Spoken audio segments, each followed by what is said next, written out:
Maka di sepak bola ini, makanya saya tidak mau meninggalkan sepak bola sebagai karir saya. Karena dari sepak bola ini, saya banyak dapat semuanya. Semua teori-teori olahraga, semua teori-teori penalti, tidak ada di situ. Bisa dilihat di penalti Ilham di YouTube. Dia mundur 3 langkah, anak usia 17 tahun. Mundur 3 langkah untuk penalti. Hanya Socrates di Piala Dunia dia lakukan. Akhir masih ada 1 menit terakhir, Coach. Penutup dari Coach, pesannya buat kami, pesannya buat para DPW di 34 DPW LDII yang juga passionately ingin menemukan pemain-pemain bibit-bibit muda yang bisa menjadi bank pemain untuk PSSI. Silakan Coach. Saya izin menyampaikan masalah yang saya bilang tadi, bahwasanya sepak bola itu kesuksesan itu ditentukan oleh 20% skill dan 80% mental dan spiritual. Karena kita bicara di forum yang sangat-sangat mulia ini, lembaga dakwah gitu. Dan ini benar-benar terjadi. Dan bukan saya baca buku dan saya ceritakan ke teman-teman. Supaya bisa menjadi inspirasi. Masih ingatkah pertandingan Vietnam lawan Indonesia di Sidoarjo? Itu setelah 22 tahun kita nggak pernah dapat trofi di situ juara kita. Apa sih yang terjadi sebenarnya itu? Kenapa sih bisa kita sukses gitu? Apakah karena skillnya kah? Atau ada hal lain yang membuat itu terjadi gitu? Saya menyusun pemain berdasarkan tim itu saya persiapkan 3 tahun.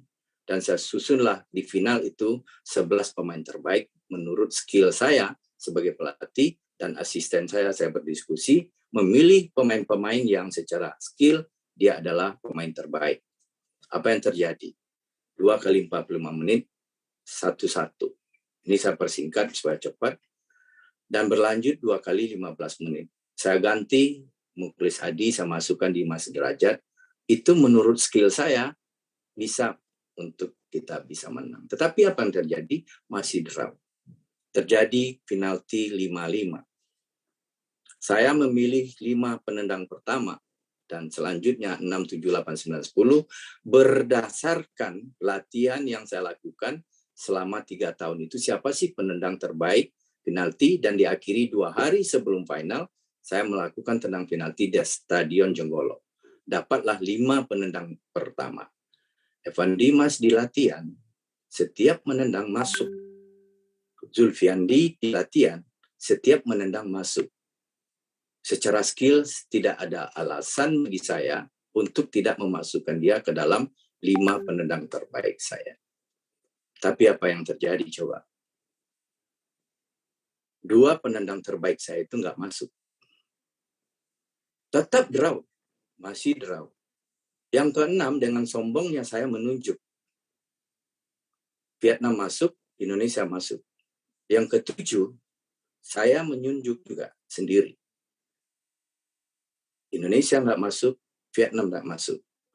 Saat mau menentukan penendang ke-8 itu, dan bisa dilihat di YouTube ini bukan cerita bohong, supaya kita semua nanti yakin, saya yakin-yakinnya. Karena saya bicara di lembaga dakwah. Dan ini orang-orang yang saya pikir religius banget gitu. Apa yang saya lakukan? Saya sujud syukur, Tuhan maafkan saya Tuhan.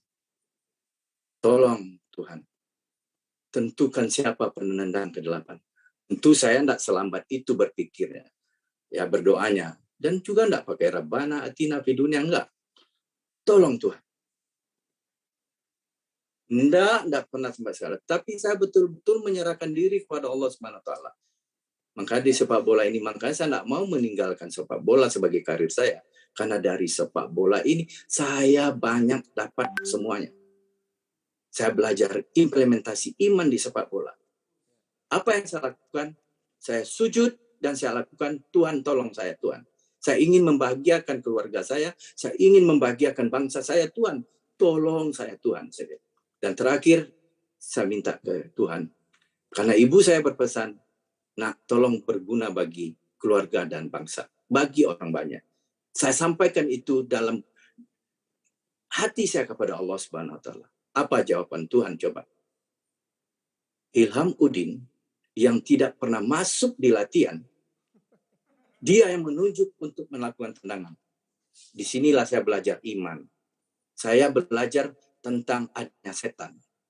Begitu ilham, ada gejolak di hati saya. Indra Safri, jangan percaya dengan ilham. Ilham tidak pernah masuk. Tetapi saya sudah sujud, saya sudah berserah diri kepada Allah Subhanahu wa taala bahwa ilhamlah penendang kata Tuhan, dan saya harus yakin karena itu yang menuju ada Allah Subhanahu wa taala. Apa yang terjadi? Semua teori-teori olahraga, semua teori-teori penalti tidak ada di situ. Bisa dilihat di penalti ilham di YouTube. Dia mundur 3 langkah, anak usia 17 tahun. Mundur 3 langkah untuk penalti. Hanya Socrates di Piala Dunia dia lakukan. Ya, mundur 3 langkah dan dia jalan. Saat detik-detik pelaksanaan itulah saya diuji oleh iman oleh Allah Subhanahu wa taala. Saya yakin enggak dengan ilham itu? Karena saya bukan orang kiai, saya bukan nabi. Operasional agama saya memerintahkan, zikir kamu. Ingat Allah, katanya. Saya berzikir terus. Apa yang terjadi? Ilham jalan, bukan lari menendang. Dia jalan dan itu kena tiang gawang. Bayangkan pergulatan keimanan saya kepada Allah di satu sisi dan setan di satu sisi. Ini spiritual. Bukan kehebatan saya yang membuat juara. Bukan kehebatan ilham yang bikin juara, tapi adalah kemenangan itu benar-benar dari Allah Subhanahu wa taala. Oleh sebab itu, jangan sombong jadi manusia. Oleh sebab itu, ayo kita bareng-bareng majukan sepak bola negara kita. Kita udah terlalu lelah saling menyalahkan. Kita udah terlalu capek. Ya, yang akhirnya program-program kita tidak maksimal. Semoga pagi hari ini di depan lembaga dakwah LDII bisa berkontribusi dan juga bisa bekerjasama dan support PSSI, karena PSSI lah yang satu-satunya yang memang punya tanggung jawab di negara ini memajukan sepak bola untuk kebanggaan bangsanya. Terima kasih dan salam hormat untuk Pak Santa dan mungkin teman-teman senior-senior lain yang mungkin nggak sempat pagi ini saya sebutkan namanya. Mudah-mudahan Tuhan memberkahi kita dan sepak bola kita dari detik ke detik, hari ke hari, ada perubahan, ada perbaikan. Terima kasih. Assalamualaikum warahmatullahi wabarakatuh.